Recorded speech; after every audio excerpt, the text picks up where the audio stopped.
This episode is brought to you by Ultrahuman. Ultrahuman is a company that aims at creating the most powerful metabolic, health, and fitness ecosystem with a community of biohackers, athletes, and people who just love fitness.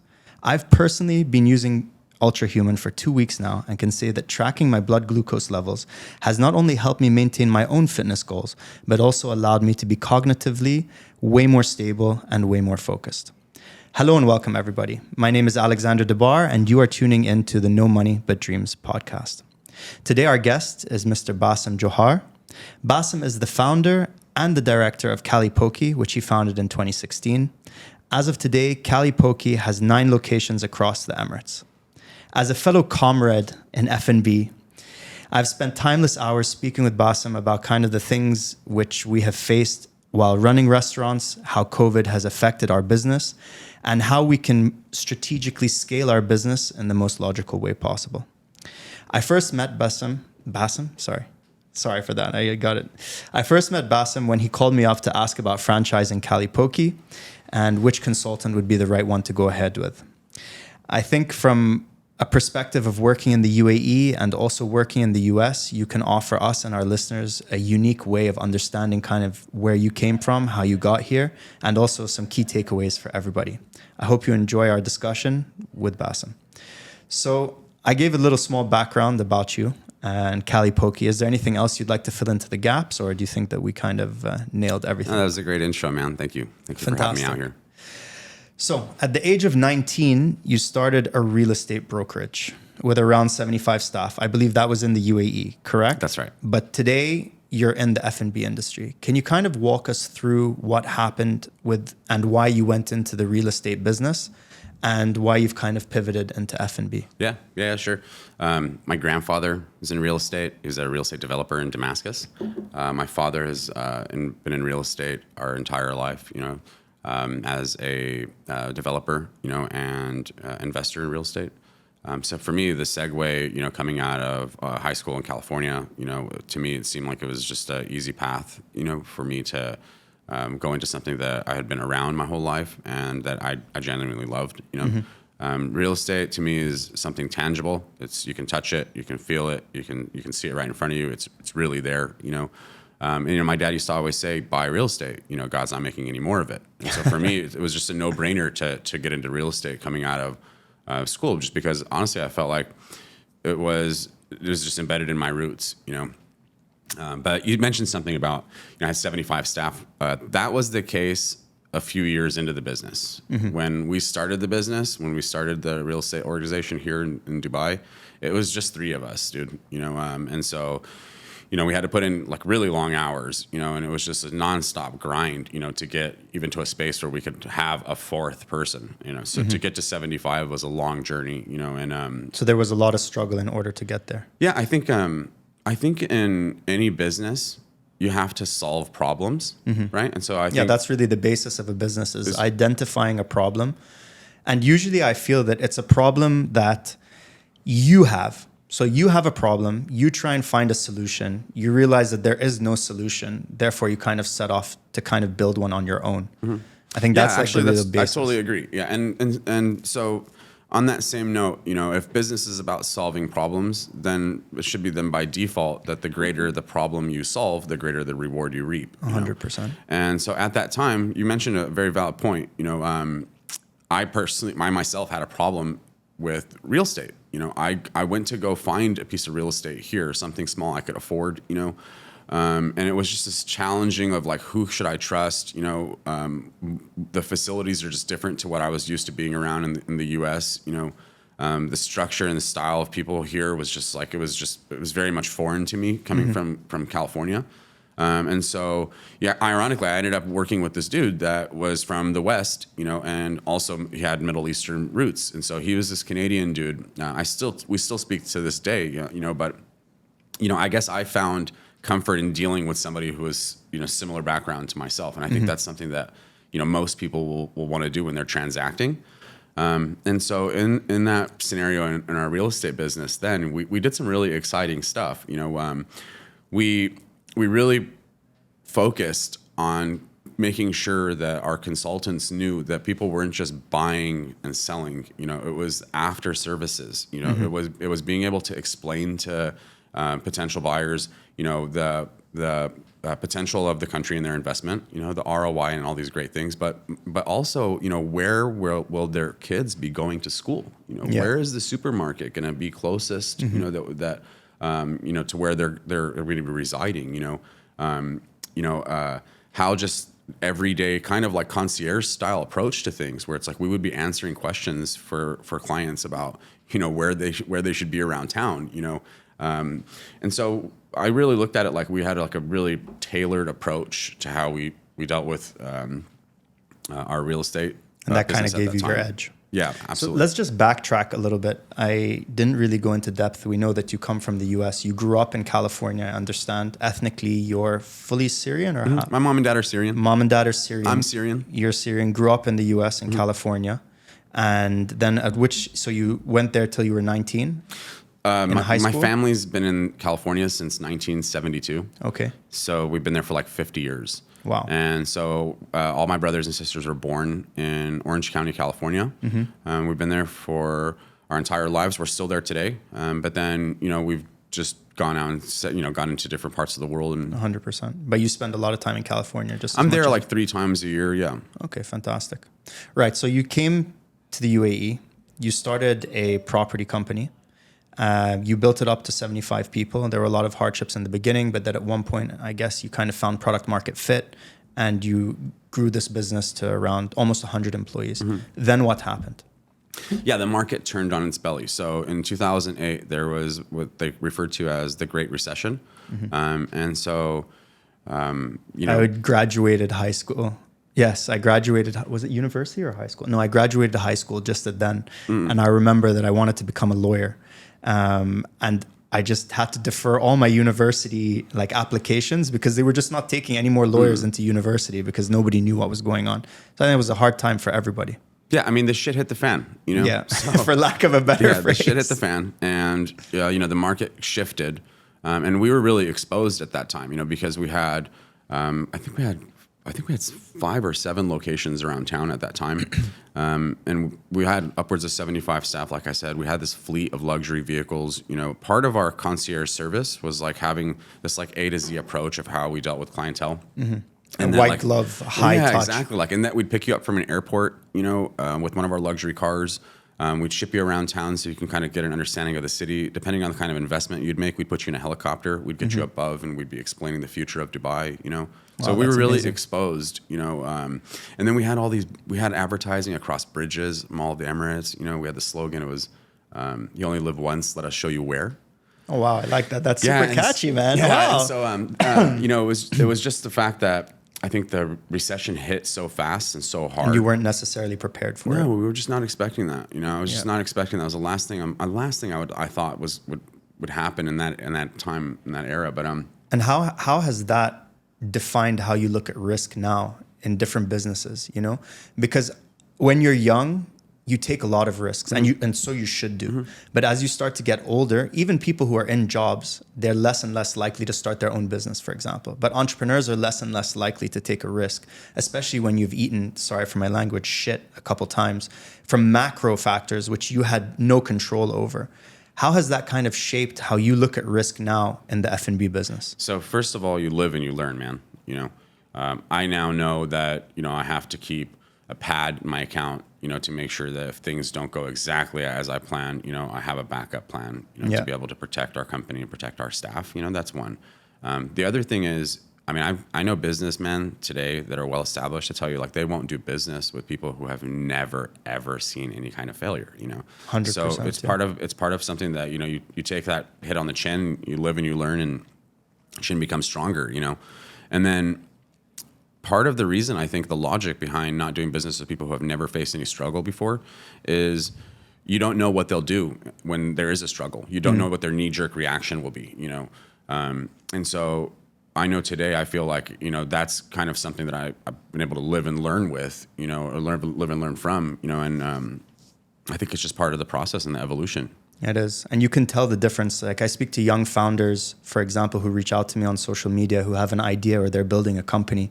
And I can actually now see the difference between their logic, the way they think, even when they call me up, I spoke to this investor, I'm like, cool, let me meet them. From the moment I meet them, I had a situation. From the moment I met the person, I knew this person. Not saying they're a fraud, but they're not serious. Right. What they were saying was not correct. And I knew it, but I almost didn't want to break the guy's heart. You know what I mean? And come clean. But I just said, watch out about this one. There's something there that's off. And I feel that my judge of character, since being an entrepreneur my whole life, I also haven't worked for anybody similar to you. We've just been hitting the streets, out in the streets. You know what I mean? From day one, you learn, even if you necessarily, I can't say that I had a really hard upbringing or something, but in business, you're forced to kind of be in the streets in one way or another. You start 100%. To learn, you understand people, you can feel you got to people. have your ear to the streets, dude. You got to be listening to what's happening. And you get this like gut feeling, which you become so in tune with that I really do feel like I'm 35 now. Post 35, I almost have superpowers in a way, but I lack the risk appetite. Totally. Yeah, you know what I mean? The longer you go on in a successful business, the more often you say no. Exactly. The more often you have to say no to ideas, and you kind of start to think of like the amount of weight and responsibility you have at all times. And so you're weighing it out. Like when you were young and dumb, it was not a big deal for you to take this risk. What was the worst case scenario? Sure. Today you have a 75, 100 staff, 100 families are eating from this thing that you've created. And so you cannot just be saying yes to everything and trying things. I love that point. I actually use that point with my team. I tell them how many people depend on your salary. And the average in my team is 5. So I have 100 staff. That means I am responsible for 500 people. If I make a mistake or I can't pay salaries at the end of the month or everything falls apart, that's 500 people. That's right. That is going to suffer. And that's a massive weight on your shoulders. You know what I mean? And some people don't appreciate that. So yeah, we've discussed it before. So when you moved, so you didn't move after the real estate thing. You stayed in the UAE or you went back to Canada? Back to California. No, when the market took a shit, I split, I went back to California. Okay. I went back to Orange County. What was the first thing you thought after facing what is maybe your first failure? Yes, at work? Was that your first failure? In business, yeah. What was the first thing you did when you got back to California? How did you think? How did you stay positive? I think I just wanted to chill, I just wanted to kind of relax take for a minute. Time out. Yeah, take a breather, Fortunately, I had made some, business decisions while I was here that allowed for me to be able to take some time off and just kind of hang out. But that got old really quick. And so about 6 hours from Orange County by plane is Hawaii. I knew a friend. I'm dying to go to Hawaii, man. I knew a friend who was in Honolulu, and his girlfriend and my girlfriend were friends, and so it just made it easier. And we were just like, hey, we're going to pop over for our vacation, and that vacation turned into like, I just literally picked up and stayed in Hawaii, and I ended up living there for about 4 years. Wow. And what happened in Hawaii that kind of led you to where you are today? I still go back. So I was in Hawaii about a month ago. Hawaii to me was a great learning experience. I always feel like you got to be learning from everything, everywhere. Hawaii was a great learning experience for me because it just changed my tempo.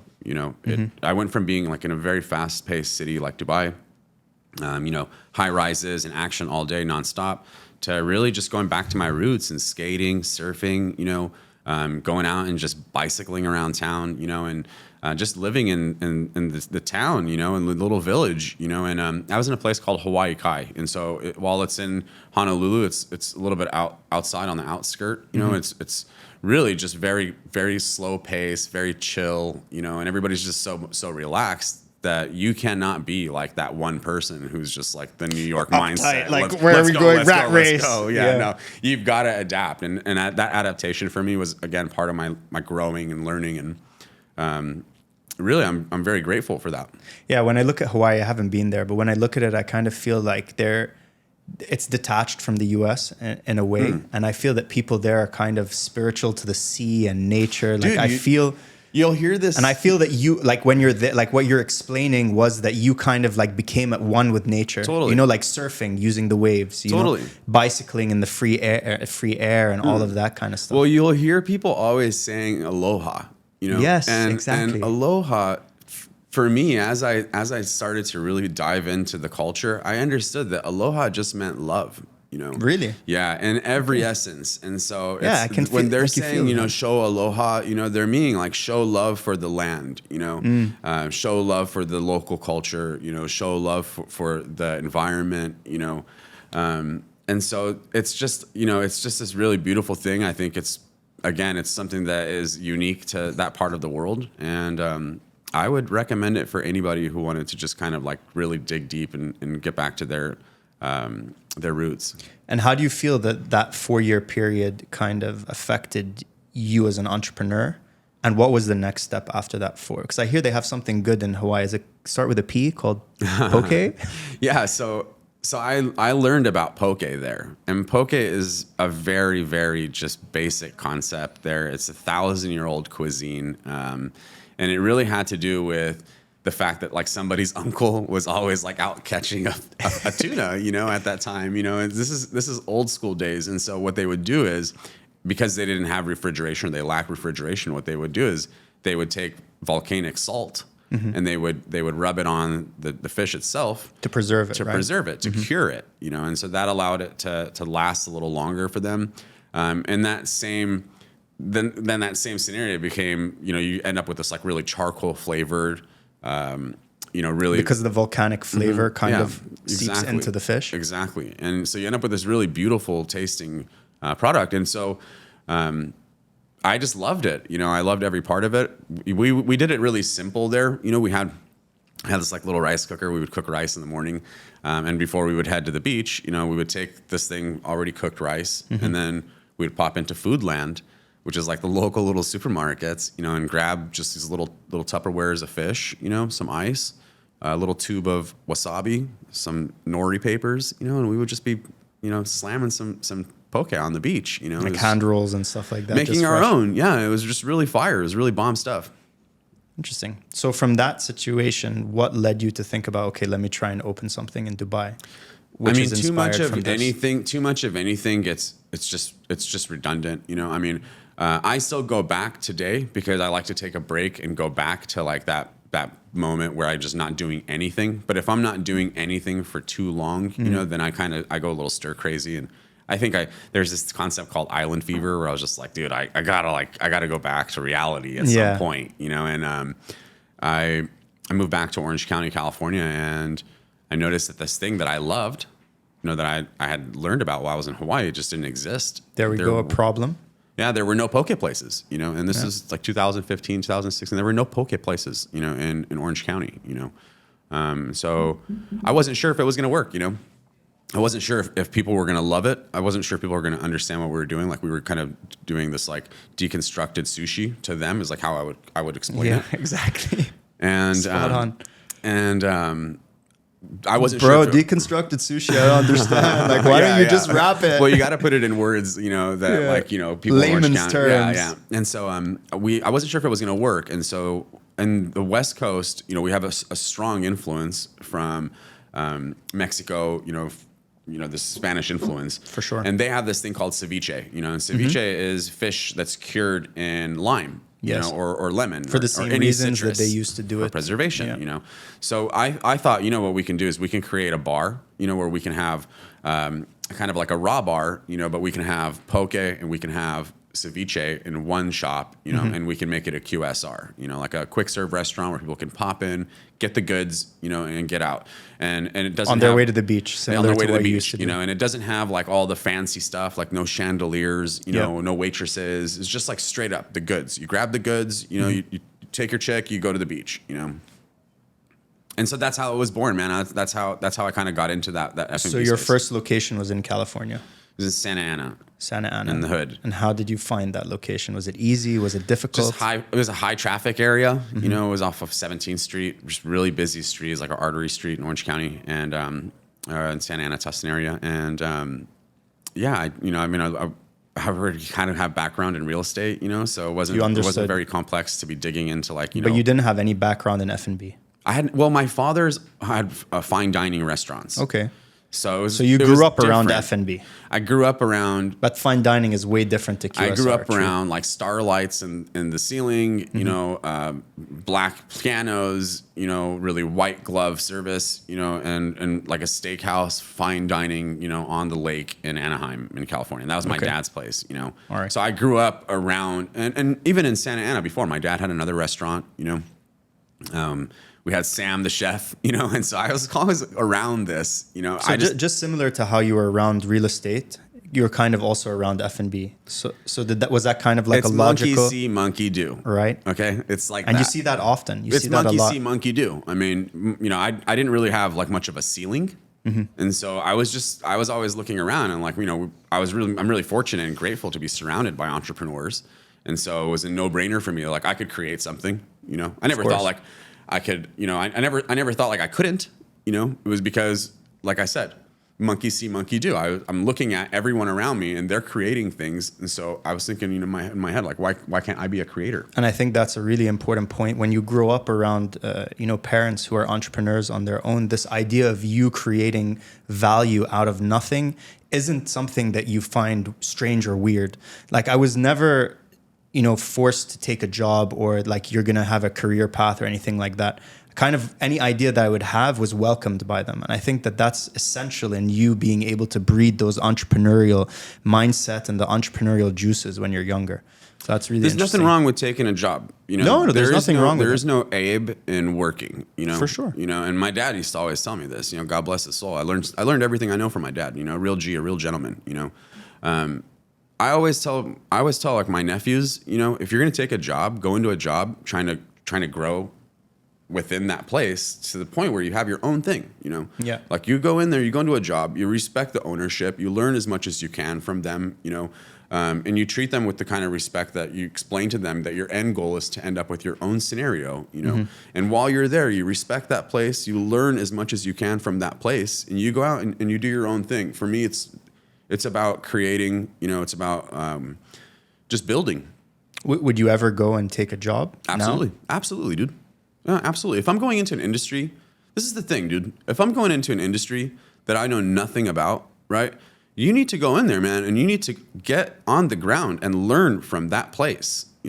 Don't go into something and just think like you could just throw money at it. No, man, you need to have experience in it.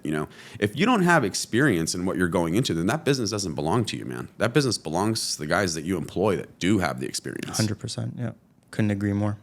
So when you came to the UAE, what was the first thing that surprised you about being an entrepreneur in the F&B industry? And when did you start where was your first outlet in the UAE? So there's a few questions there. I mean, one of the first things that surprised me about entrepreneurship in the UAE is how welcoming they are, right? And so how easy it is for you to set up a company, register your trade name, and then they've gotten even better at it, where they've almost have the entire process online, where you can go through and open businesses, here, which I think is super switched on, super smart, especially for young entrepreneurs from around the world that come here. They're going to realize this is very much streamlined, As far as you said my first heartache. I'm sorry. No, your first store. My first store was in Business Bay. In a building called Churchill Tower. And that was a challenging place. I think that the building was kind of learning as we were growing on how to deal with the vast amount of deliveries that were taking place. And so that was a bit of a challenge in the beginning, kind of like, having security not let our drivers through and all these different. Yeah, these were the early days. These were the early days and for us, it was 2016. And yeah, I'm super grateful, how our relationship has developed with our landlords all around town, because, we're on very good terms with everybody, thank God. But yeah, in the beginning, there's growing pains. How important is it to choose the right landlord when you start a business in the UAE? Super important, man. You're going to need a lot of support. You're going to need a lot of support. You're going to need for scenarios like parking, which is something that you're going to deal in any vertically dense, really busy part of the world, So as long as you're on good terms with your landlord, you'll be able to get their support for things like parking, operational hours, support for drivers that are coming through, And there's just so many moving parts. You have to imagine how many delivery trucks that we get, you know, from different parts. Especially considering the majority of the stuff you're getting is fresh, so it must be constant. So all day, every day, we have deliveries, you know, and sometimes those deliveries are in really odd hours. You know, we might receive cargo. We might receive a salmon shipment in the middle of the night. It goes to a processing facility, you know, and then, you know, when it comes to our shops, you know, we need that support from the landlord. We need support from the building. I remember once we were talking and you said that you'd have to be a sick fuck in order to want to do this day in and day out. Could you kind of elaborate that a bit more? How the industry, you know, what are the difficulties that you face on a day-to-day basis now at scale, since you've gone from one store in Business Bay to now 9 locations? There's just a lot of moving parts. There's so many moving parts in being in F&B, yeah. And so, I mean, you're getting, you know, coconuts shipped from Thailand. You know, you're getting salmon shipped from Norway. You know, we're getting ingredients from Peru, from Japan. There's so many moving parts. You know, where you almost have to be you have to be a logistics expert. You have to have like a logistics know-how, and that goes for 2 parts. Like you walk into F&B and you think like, oh, I'm just gonna slap something together. This is the impression that I think some people have, is like anybody can work in the restaurant business. Like anybody can cook food and sell it, and it's not that way. It's actually much more complex, you know. And so, you know, all of a sudden you're faced with, you have to start to try and understand the logistics of delivery business. You have to understand the logistics of how your supply chain works. And then over and above that, you know, you're going to have to really get in-depth marketing skills yourself. You know, you can't really rely on everyone, because that's going to cost you. And the margins are so thin in the restaurant business, you know, that you really have to be switched on, you know, and you have to be multifaceted in your approach with how you deal things. For sure. I think the best example I can give you is like early on, if something broke, we would call maintenance company and a maintenance company would come, and then we would get hit with this like major bill, and we'd be like, dude, there goes the profit for today. Yeah. There's just no profit in today because we've just had to fix this thing, you know? And so you've got to learn really fast, you know, how to maneuver and survive. And I think one of the interesting things that I didn't do in F&B was I didn't do my fit outs myself. And when I had come to one of your stores and you had shown me and you explained that you had done every single element of the fit out and how much it costed, I thought to myself, wow, I was naive, but maybe also a bit lazy to not say, how could I reduce my costs as much as possible, you know? Dude, that's the thing, right? So I have this thing in me where I like to roll up my sleeves and get my hands dirty and actually be on the ground, which I think is key in F&B. And work, you know, I love working, man. You know, I love to actually just be there and having and see the progress, you know, and see things develop, you know. But when I take a location, I go in there and I knock out, and I mean like me with a sledgehammer. Yeah, me and a couple dudes. This is how we did Business Bay. I mean, this is how we've done a lot of our shops in the beginning days.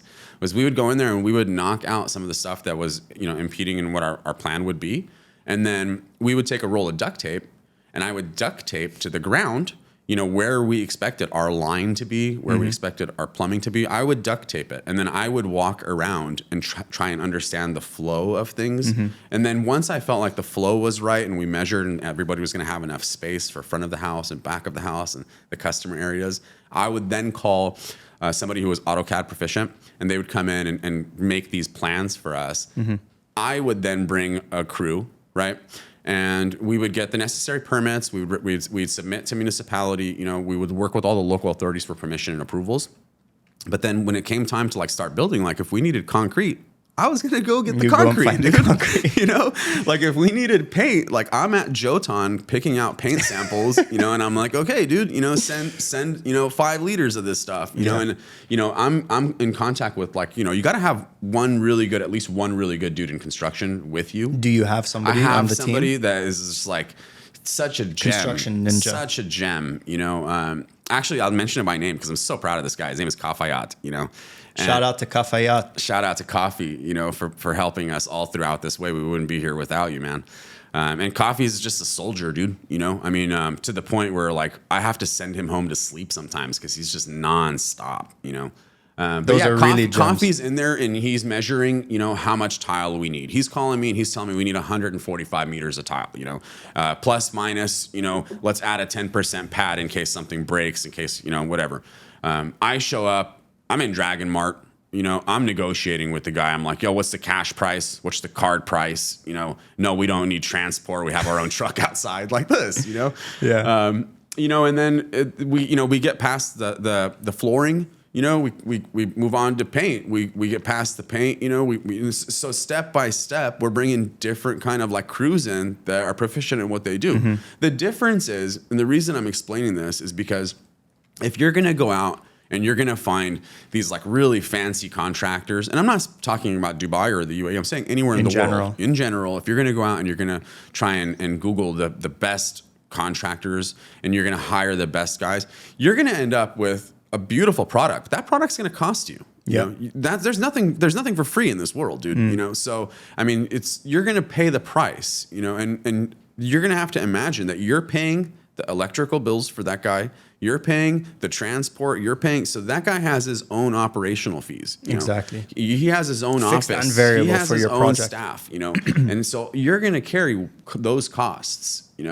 I'm not saying this is for everybody, but I am saying, give it a shot, and try and just do as much of the stuff as you can possible with you and people around you, and surround yourself with people who are really competent in this stuff. How much do you think it would cost to open a restaurant in Dubai? Oh man, that's a really broad question because I mean it just depends on what you're building out. You, what is your budget? I know there's different types, Yeah. so you kind of have in JBR. Look, in JBR we built a standalone structure, Which is completely different. That's a standalone structure, but I'll tell you something about that. It's expensive. Well, it costs a couple hundred. Yeah, it was a couple $100,000 to do something like that. But I'll tell you something about that. Dollars or dirhams? In dirhams, not much. Actually, if you think about it, It is a lot, actually. here's the thing.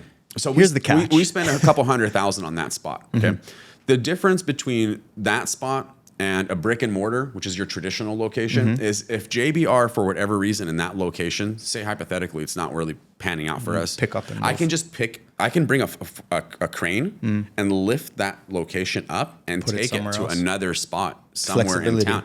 I can take that container that I built. I can ship that thing anywhere in the Middle East. I can pop up anywhere. It's a full restaurant. It has its own water, storage tanks, and disposable.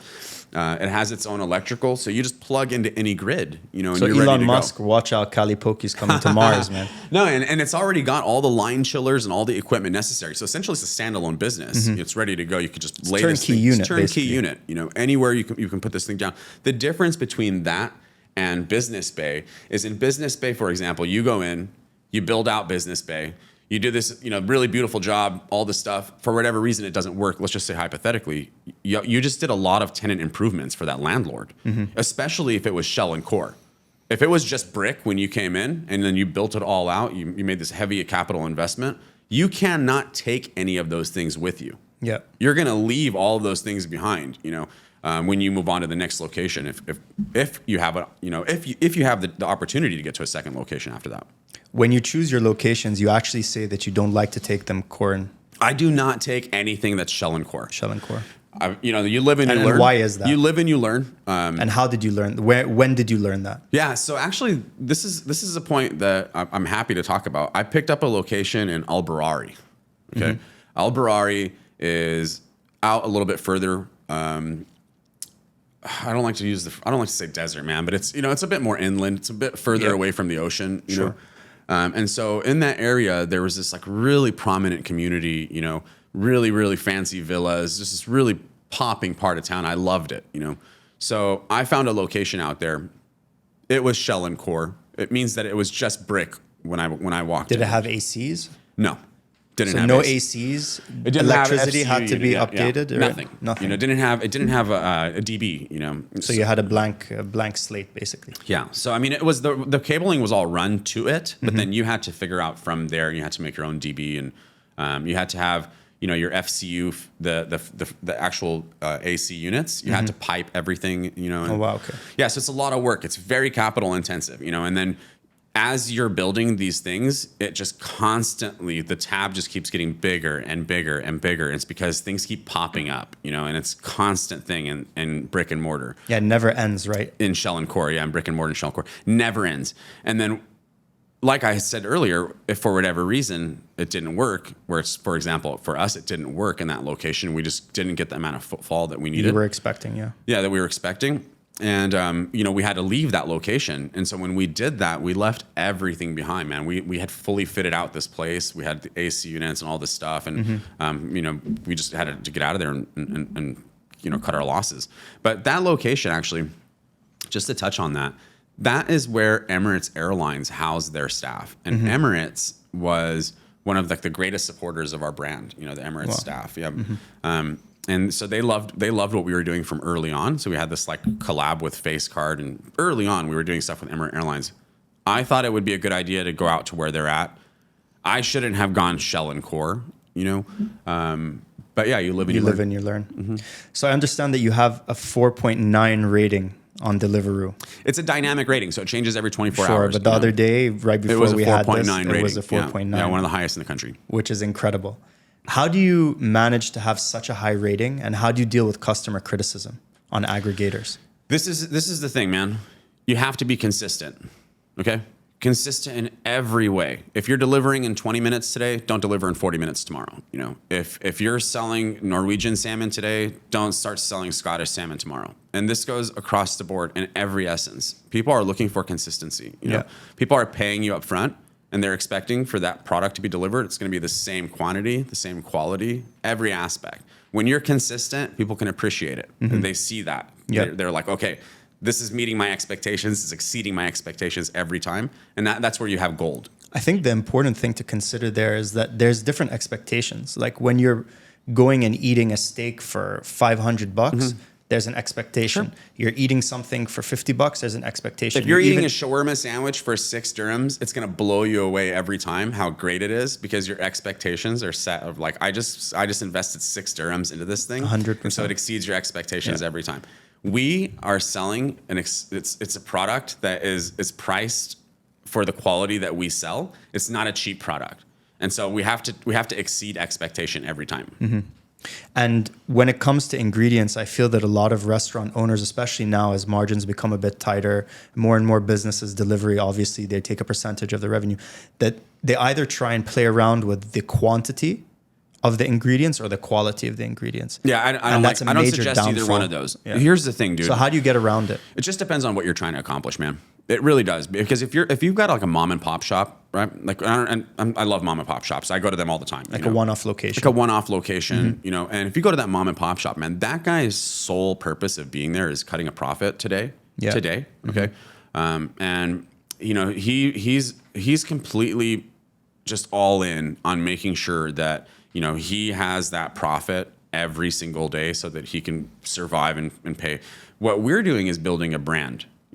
When you're building a brand, you have to be constantly reinvesting in your brand. So in saying that, we buy a lot. We buy 2 tons of salmon a month. It's a significant amount. Where does your salmon come from? We purchase it from Norway. Okay. Right? And so when we buy 2 tons of salmon, it gives us leverage. It gives us buying power. Okay. But this is a commodity. It's no different than gold. Okay. This is a commodity that will fluctuate with economic climate. Price can go up. More than likely, it always goes up. Price can go down. It's important that you don't have this knee-jerk reaction of constantly changing things, in front of your customers. So sometimes you have to bear that cost. You have to bite that bullet, and you do that in an effort to stay consistent with your customers. So you don't start shrinking their portions because the price went up. That's a recipe for failure. You don't start changing the quality because the price went up. Say the price goes up today, and you're selling a Mexican Haas avocado, the best in the world. Price goes up. You switch to Peruvian avocado. It's not bad. Peruvian avocado is not bad. It's just not the same thing. Yeah. What'll happen with customers is they'll take a bite into that, right? They don't know the difference between a Mexican Haas avocado. That's not their job. And a Peruvian avocado, that's your job. They just know that the taste isn't the same. The texture is not the same. The aftertaste. All these different things. And then your brain starts to give you a signal like something's not right with this. And there you go. You've broken that consistency. Yeah. And now you're That's starting to stage set one. yourself. That's stage. You're starting to set yourself up for failure. Yeah. Then the second time they try it, they say, wait, no, this is definitely not the same as I usually have it. Well, you're lucky, man. You'd be lucky if you started changing things on people and they came back and tried you again. Yeah, they're giving you the benefit of the doubt. If they do that a third time, dude, you are like super lucky. You have a great brand, but it's you're playing with fire. People will just jump ship. There's so many brands and there's so much competition. I remember one time, I was asked, who is my competitor? My competitor is anybody who makes anything to eat. Yeah. You know what I mean? It's not like it's like, oh, my competitor is just this poke brand or that poke brand. Yeah, for my sure. competitor is the problem is hunger. The right. solution is food. Yeah. So it's not that complicated, and people do overcomplicate it. look at what McDonald's does, right? McDonald's is consistently the same exact Wherever thing you are in the world. everywhere in the world. And on that note, I just want to admire something that they've done recently. And I wanted to mention this to you the other day, but I forgot. They did this thing recently where they revamped their menu. Now, McDonald's has been in existence for, 56, 70 years or something. I don't know. At least, yeah. And they did this thing where they started to put the onions first on the grill, right? They started to sweat the onions, industry term. They sweat the onions. Then they put the beef on top, Like Oklahoma burger. And then, exactly. And then they changed the patty. They started using a potato bun, right? This is a brand that's like 70, 80 years, but they managed to evolve, I think that is why they've been able to be consistent all the time, it's so man. smart. They did And this. the way they do it is just so logical and slow, and the way the marketing is, They did this it's thing unbelievable. where they were dropping 4 patties at once, right? So they have their cooktop grill. Yep. They drop 4 patties. Now this is science, dude. This is part of the stuff that like you have to love, if you're going to be in this business. If you drop 4 patties, you're going to decrease the temperature of the grill. Of course. Okay. Yeah. If you drop 3 patties, by proportion, that temperature is going to stay a little higher than. And so what they've done is they've created a scenario where you could sear the burger better by just putting less meat on it once. This is science, man. I mean, they're diving into like the technical. It's physics. Yeah. And so I love how they were able to evolve without having to like make this like huge overhaul. They're always working on becoming just a little bit better gradually, and you can see big differences over time. Yeah. I love that concept. I think a lot of entrepreneurs as well, they want the change to happen really quickly, but the true like longevity and long-term business is small incremental, advances in the business, in the product that reach after 5 years or 10 years to be like, wow, that guy was a genius. Dude, every day when we first opened, I would say we're here to just work on getting 1% better today. If we can learn from our mistakes, whatever they may be, it's okay as long as we're learning from them. Exactly. And not going backwards. That's it. You touched on kind of how you're growing a brand. And I know from our discussions that you focus more on order numbers and revenue than necessarily profitability. Like that is your key focus. As we move out of a environment of cheap money where interest rates were really low, there's a lot of VC funding and things like that. Is your philosophy there going to change, or you're still looking at, okay, what's my top line? How can I serve more people? How can I increase my revenue, etc.? As I know you're focusing on now, you're looking at franchising. That's one of your key strategies. That's right. For the next 5 years.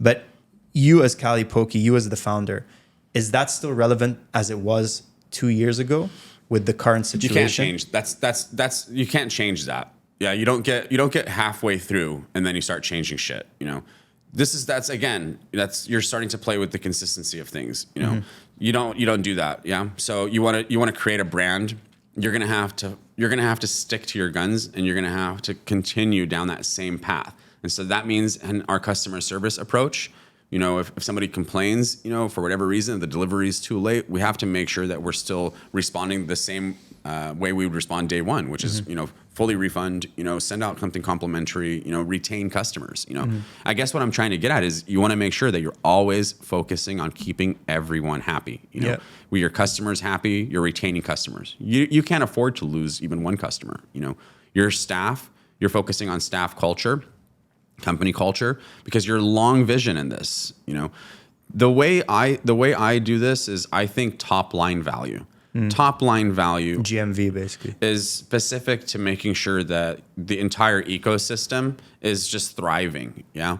And the moment you let off the throttle there, and you start thinking about like your bottom line and, how much profit I'm going to make today is when you start making decisions like changing product quality and start, maybe doing shortcuts with staff and maybe doing shortcuts with customers. And that's not our mentality, Have you ever? Let me just say this. It was really easy to make that decision because our stomach was full coming into this. Yeah. Yeah. So we were already successful entrepreneurs. I can't say that, this might be the case for everybody going into like your first startup, where you can afford to do these things. But we came in with a full stomach, and so we had no desire to shift and change things, based off of profitability. Have you ever thought about it? Yeah, I've thought about it. Every Did you time ever- I'm in a scenario where I'm speaking with investors, and so we have no VCs. There's no venture capital. We don't have any investors. It's just our group. It's just us. And we did that because the moment you start taking institutional capital, you start taking investors from outside. Now you have to listen, and you have to do as the majority share says. Yeah, and you lose the flexibility. See, look, here's you the lose thing. the magic. There's several iterations of the same brand that will happen in its life cycle. Okay, you come up with a brand, super cool brand. Okay, it's literally focused on being cool. Yeah, your best quality, best service, everything about it is beautiful. Okay, you start taking institutional capital. Institutional capital is going to tell you, hey, dude, where's the ROI that we were expecting? We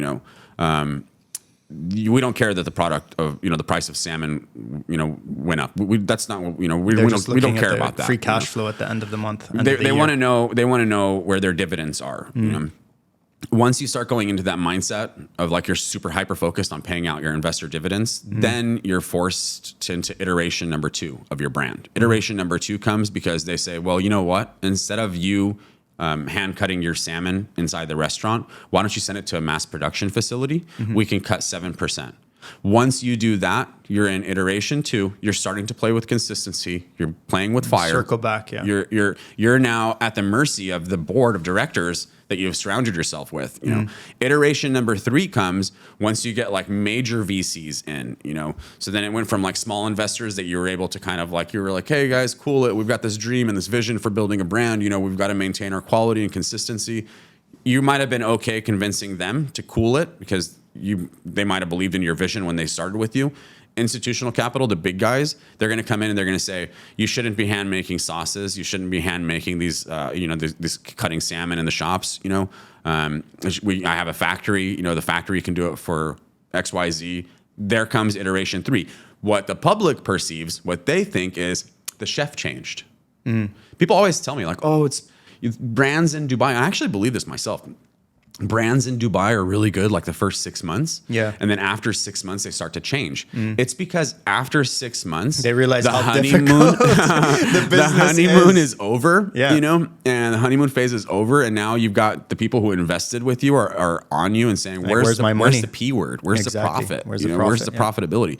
Luckily for us, 6 years into this, and we're still fighting to make sure we keep the same product, the same level, if not higher, right? So And I think that shows, man. we're always looking at how we can make things better, and that's you can see that in the ratings. Yeah, so we had a 4.9 rating that equates to like a 98%.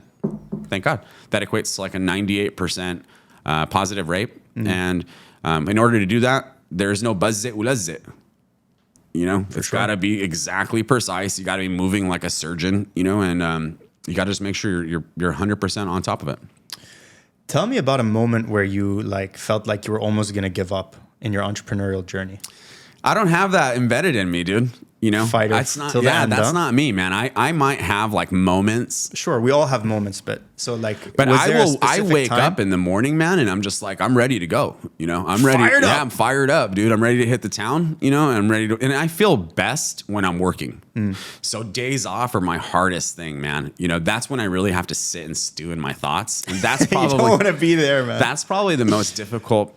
That's probably it, man. When was it? It was probably like one of my days off that I had forced myself to take like early on, where I was just like questioning, like, dude, what am I doing? And then the sun comes up and you're back on. You're in the mix. You're at the shops. I'm there every day. I like to go there and just kind of just get sense of the energy and take a look at the different ingredients and stuff like that.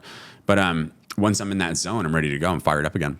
I think a lot of restaurant owners, they don't necessarily want to be involved in the actual operation, and that allows them to be completely disconnected from what their product is they're selling. That's weird, dude. I didn't know. Like, I remember somebody said, they asked me like, "Oh, you still go to the you still go to the restaurants?" Like, I was dude, like, I don't know away. anything else to do. I was blown away. I was like, "What do you mean you still go? Like, that's what you're supposed to do. You're supposed to go there. You're supposed to go there and look at the problems, before they become, deadly to you. And how do you make it better? It's like if you're trying to build a piece of software, you need to keep using the software. Look, when you're really close to something, sometimes you don't really see it as well. True. You know that. So your staff are like in front of this thing all day nonstop. When you're shifting around, and then I'm kind of going back to Hawaii. I'm importing, Hawaiian volcanic salt to Dubai. I'm learning things still in Hawaii. And then I pop back in, I start to like look at the details. And I think the beauty's in the details. Like you really have to be detail orientated. And just a small example, like if I walk up and I see the tiniest bit of moisture in mesclun salad, I'm like, yo, everybody stop. Hit the floor! There's a problem here if you think that if you think this is okay, because water specifically causes that salad to wilt.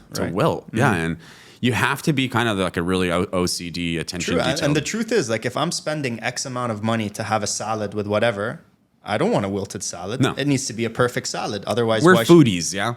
We're foodies, but also I think the level of expectation with so much competition in the market is pretty high, man. People who don't meet that expectation, obviously on the price bracket as well, right? If I pay like 15 dirhams for a salad, I don't have the same expectation. No, your margin for error is zero, dude. Zero margin for error, and people don't appreciate that. That's why you see these guys in the kitchen. They're like, yes, chef, no, chef. It's because it's a militaristic approach. It really is. It's a chain of command. It's a very much militaristic approach. When I talk about moving like a surgeon, I mean, like, imagine a scalpel. Like, you have to move with precision. Yeah? There's no room to fuck around. This is not one of those. Fuck around, find out. Fuck around and find out, man. Yeah. And there's no room for that. I have a really funny story. I had a friend of mine who was an influencer, a foodie influencer. So he used to come and cover restaurants and things like that. Then he wanted to open his own restaurant. He opened it. After 2 months, he called me. He's like, why did you not tell me this is the most difficult thing in the world? I regret ever saying anything to anybody who owned a restaurant, like all of that. And I was just like, bro, it is. It is one of the most difficult industries that you can be in. It's even more difficult now when most of your margin is eaten up by aggregators. I mean, how did COVID kind of affect your strategy at Cali Poke? You know what I mean? I think you took advantage of it and grew in the dark sense of it. I think especially with Deliveroo Editions, you worked really closely with them and that allowed you to scale. But how did that change your strategy on how to approach this business? Okay, so we were already delivery centric before COVID. Okay. So if you had ever ordered from Cali in the early days, or if you order from it tomorrow, you're always going to receive a freshwater ice pack on top of it. It's fresh water because in the event it starts to melt or condensate, excuse me. It doesn't have as long as it doesn't condensate on the mesclun salad. Right. If in that event though, if it starts to condensate, it doesn't have it doesn't have a negative detriment. So we've always had this mentality of like delivering our food around town, and making it easily accessible to people in their offices. You know what? I mean, I'm an avid eater of Cali Poke now that you opened in Abu Dhabi, and it makes a difference, man. You can see that you care from doing that. Well, when you're delivery centric, it causes you to be really operationally focused, and so now your prep times, your preparation times, you're always like in go mode. You're always really fast, and so that results in a better customer experience, and then that results there in greater retention. And so we were always delivery centric. When COVID happened, I got a phone call from San Francisco, and I heard that they're starting to close. They're closing shops. Like, they're telling people to stay safe, stay home. And I knew immediately that we were gonna see that same impact in Dubai, where we were gonna be all barricaded inside our homes at some point soon. So I locked the door in Business Bay, and I changed the dining room setup into a prep kitchen style.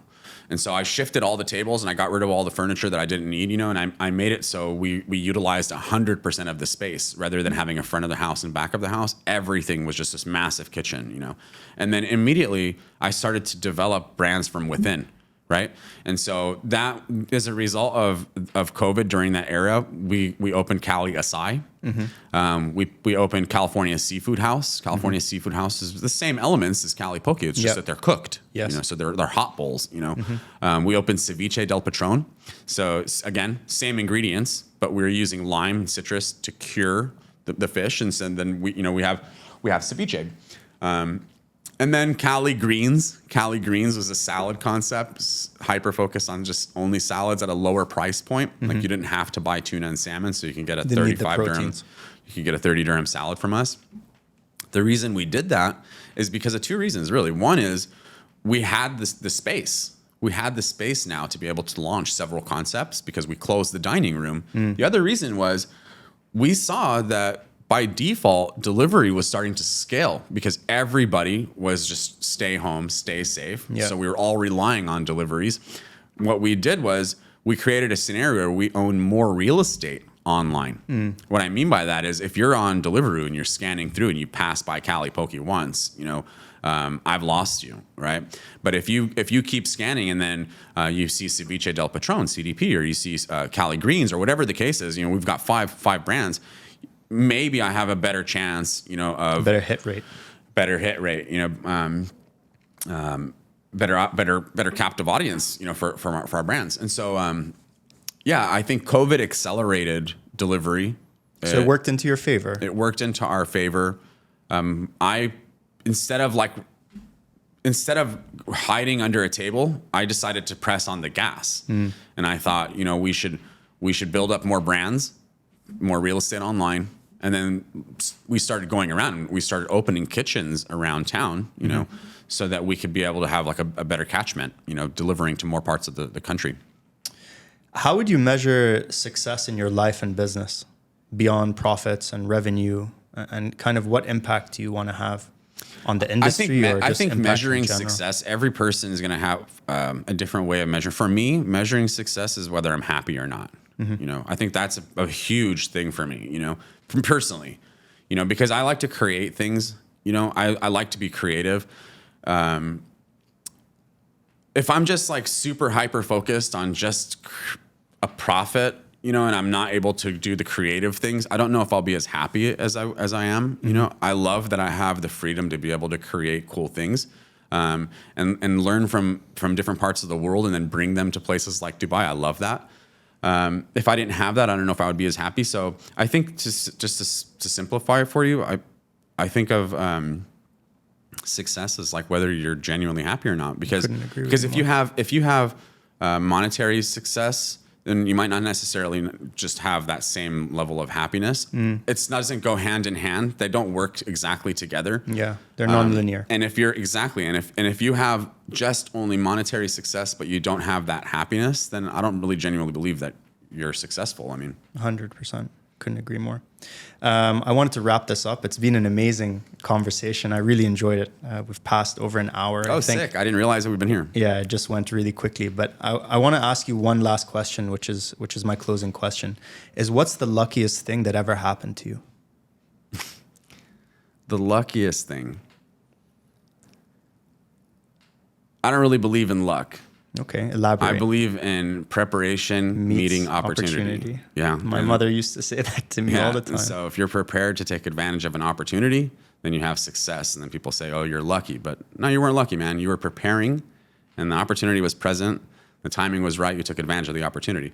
If we're talking about just like purely like a blessing, it was absolutely without a doubt being born into, the kind of positive entrepreneurial family that I was born into, and so I'm super grateful for my father's upbringing.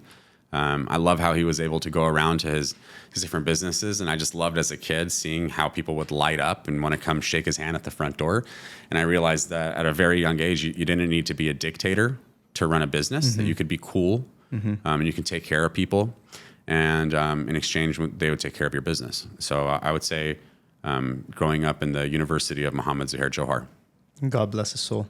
Thank you. It was a pleasure to have you today, and thank you very much, and see you next time. Thank you. Thank you.